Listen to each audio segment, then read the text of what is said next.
1 मे महाराष्ट्र दिन, प्रत्येक महाराष्ट्रीयाच्या अभिमानाचा दिवस. 1 मे 1960 रोजी महाराष्ट्राची भारतातील स्वतंत्र राज्य म्हणून स्थापना झाली. अनेक कवींनी आपल्या शब्दफुलांनी महाराष्ट्राचा गौरव केला. ती सर्व शब्दफुले एकत्र करून आम्ही त्यांची माला गुंफून ती महाराष्ट्राला अत्यंत नम्रतेने, आदराने, भक्तिभावाने अर्पण करीत आहोत.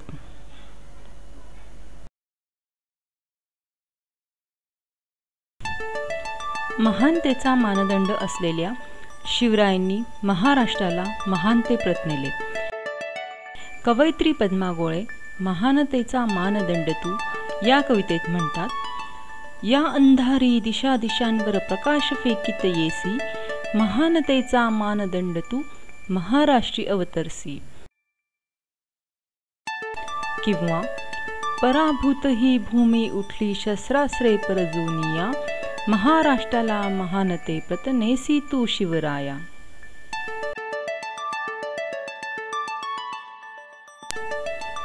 कविवर्य वसंत बापट म्हणतात, भव्य हिमालय तुमचा अमुचा, केवळ माझा सह्यकडा, गौरी शंकर उभ्या जगाचा, मनात पूजिन राजगडा. महाराष्ट्रीय अस्मितेचा श्री गणेशा छत्रपती शिवाजी महाराजांनी इथेच केला. चला गड्यांनो महाराष्ट्राचे गाणे गा आता, वैभवशाली झाला त्याला प्रणाम द्या आता. सह्यगिरीचा या भूवरचा भाऊ हा एक, कृष्णा गोदा भीमा ज्याला भगिनी कित्येक. भावंडांच्या प्रेमभराने होई श्रीमंत, ज्यांच्या योगे धनधान्याची नसे कधी खंत. चला उठा. महाराष्ट्र जय या कवितेत कवी म्हणतात, अभंग ठरले कुठेच ना पाषाण, काळालाही जिंकून गेले इथले प्रज्ञावान.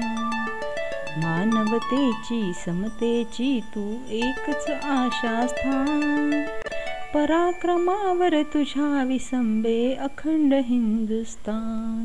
महाराष्ट्र जय महाराष्ट्र जय, माझे राष्ट्र महान, माझे राष्ट्र महान. महाराष्ट्राची वैशिष्ट्ये सांगताना माधव जुलियन म्हणतात, महासिंधू याला असे पाठी राखा, तसे साह्य सह्याचलाचेकडे, खडे दुर्ग साल्हेर फोंडा परांडा, अशेरी असे दक्ष चोहीकडे.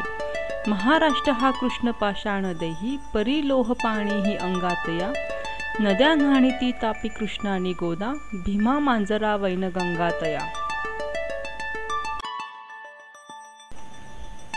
महाराष्ट्रातील महिलांची महती सांगताना कवयित्री पद्मा गोळे निरोप या कवितेत म्हणतात, याच विक्रमी बाहुंनी स्वतंत्रता राखायाची, खांद्यावरी या विसावे शांती उद्याच्या जगाची. म्हणून या माझ्या डोळा नाही थेंबही दुःखाचा, मीही महाराष्ट्र कन्या धर्म जाणते वीराचा.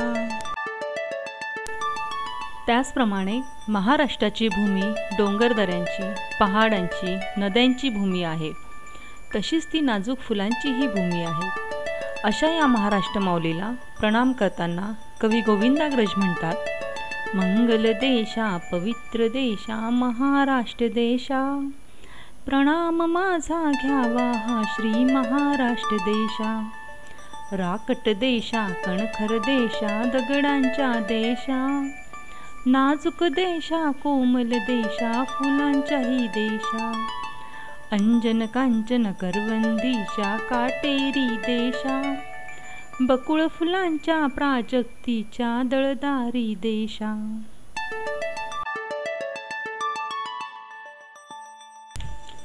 ज्या ज्यावेळी भारतावर संकटे आली त्या त्यावेळी भारतभूच्या मदतीला महाराष्ट्र धावून गेला. काव्यविहारी धोंडो वासुदेव गद्रे म्हणतात, निष्ठुर परसत्तेशी मग सतत जोमाने, झुंज दिली टिळकांच्या याच महाराष्ट्राने. वीरविनायक बापट राजगुरु कान्हेरे, प्राणपणाने लढले क्रांतिसिंह हे सारे. महाराष्ट्र मेला तरी राष्ट्र मेले, मराठा विना राष्ट्र गाडा न चाले. खरा वीर वैरी पराधीनतेचा, महाराष्ट्र आधार या भारताचा. कवी नावा टिळकांनी तर सर्व महाराष्ट्रातील साहित्यिकांना महासागर मानले आहे आणि स्वतःला त्या महासागरातील मीन म्हणजे मासा मानून महाराष्ट्र भूमीचे सामर्थ्य ते वर्णन करतात. आपल्या माझी जन्मभूमी या कवितेत ते म्हणतात, तुझ्या महोदार सारस्वताच्या महासागरीचा जरी मीन मी, झालो तरी गे तृषा मनमनाची, कधीही कधीही न होणे कमी.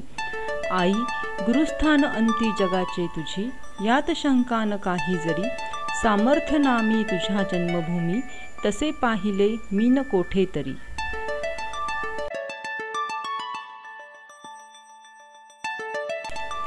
महाराष्ट्र लक्ष्मीचे यशोगीत गाताना होणारा आनंद व्यक्त करताना कवी विनायक म्हणतात, महाराष्ट्र लक्ष्मी माते जगी धन्य वाटे, यशोगीत तिचे गाता मनी हर्ष ताटे. पुढे कवी म्हणतात, पूर्व दिव्य ज्यांचे त्यांना रम्य भावी काळ, बोध हाच इतिहासाचा सदा सर्व काळ. महाराष्ट्र माऊलीला अभिवादन करताना कविश्रेष्ठ कुसुमाग्रज म्हणतात, हे शिवसुंदर समरशालिनी महाराष्ट्र माऊली, युगायुगांची जीवन गंगा उदे तुझ्या पाऊली. मराठमोळी जमीन काळी सह्यागिरीचे कडे, सदाशिवाची चरण चाल यातून एकदा घडे. पाय खुणांवर स्मरण मंदिरे इथे उभी राहिली, युगायुगांची जीवन गंगा उदे तुझ्या पाऊली. महाराष्ट्र प्राणापेक्षाही प्रिय वाटतो. तो संपन्न व्हावा, सुजलाम सुफलाम व्हावा, अशी मंत्राक्षता वाहताना राजकवी यशवंत म्हणतात, उभा सिंधू हा ज्याची या स्वागता, त्या पर्व काळाची या पूजनी मी, समर्पू सजे आज मंत्राक्षता, माझा महाराष्ट्र होईल संपन्न. महाराष्ट्राचा असा विकासात्मक आढावा घेताना कवी ग दी माडगुळकर आपल्या महाराष्ट्र की जय या कवितेत म्हणतात, विज्ञानाचे नवीन वारे अंगाअंगातून हिच्या संचरे, हिच्या पदाची प्रगती साधी, कालगतीशीलय, मातृभू महाराष्ट्र की जय, मातृभू महाराष्ट्र की जय. महाराष्ट्रातील जनता सर्व प्रतिकूल परिस्थितीशी लढा देते, नैसर्गिक आपत्तीलाही न डगमगता तोंड देते. याचे वर्णन करताना कवी राजा बढे जय जय महाराष्ट्र माझा या कवितेत म्हणतात, भीतीन आम्हा तुझी मुळी ही गडगडणाऱ्या नभा, अस्मानीच्या सुलतानीला जवाब देती जिभा. दारिद्र्याच्या उन्हात शिजला, निढळाच्या घामाने भिजला, देशरक्षणासाठी झिजला, दिल्लीचेही तख्त राखतो महाराष्ट्र माझा. कारण शूर आम्ही सरदार, आम्हाला काय कुणाची भीती, आईच्या गर्भात उमगली झुंजाराची रीत, तलवारीशी लगीन लागलं जडली वेडी प्रीत. लाख संकटे झेलून घेईन अशी पहाडी छाती, देवदेश अनधर्मा पायी प्राण घेतलं हाती. शूर आम्ही सरदार, आम्हाला काय कुणाची भीती. अशी महाराष्ट्रातील मराठी सरदारांची वैशिष्ट्ये कवी सांगतात.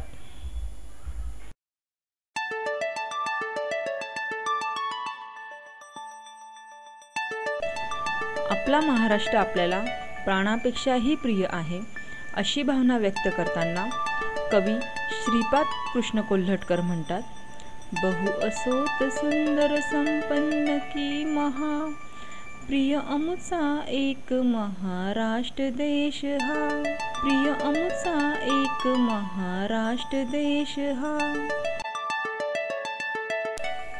महाराष्ट्र धर्म रक्षणासाठी प्रत्येक महाराष्ट्रीयाने सिद्ध असावे असे सांगताना कवी माधव आपल्या तारापूरचा संग्राम या कवितेत म्हणतात, महाराष्ट्र सद्धर्म रक्षणी वेचून गेले तनमनवाणी, बघती तुम्हा ते पूर्वज वरुणी दावा त्या पुरुषार्थ करोनी. तर सह्याद्रीच्या तळी शोभते हिरवे तळ कोकण, राष्ट्रदेवीचे निसर्ग निर्मित केवळ नंदनवन. कवी माधव यांनी त्यांच्या हिरवे तळ कोकण या कवितेत महाराष्ट्राच्या कॅलिफोर्नियाचे म्हणजेच कोकणचे दर्शन घडविले आहे. प्रत्येक मराठी माणसाला आपल्या मातृभूमीची ओढ असते, पण महाराष्ट्राशिवाय इतरांनाही महाराष्ट्राचे आकर्षण वाटते. 13व्या शतकात महानुभाव पंथाचे प्रवर्तक श्री चक्रधर स्वामींनी अनेक प्रदेश पदभ्रमण केल्यानंतर आपल्या अनुयायांना महाराष्ट्री असावे असे सांगितले. या महान कवींनी आपल्या कवितांनी महाराष्ट्राची काव्यपूजा केली आहे. असा हा संपन्न विविधतेने नटलेला वैभवशाली महाराष्ट्र. या महाराष्ट्राला माझा मानाचा मुजरा. जय हिंद, जय महाराष्ट्र.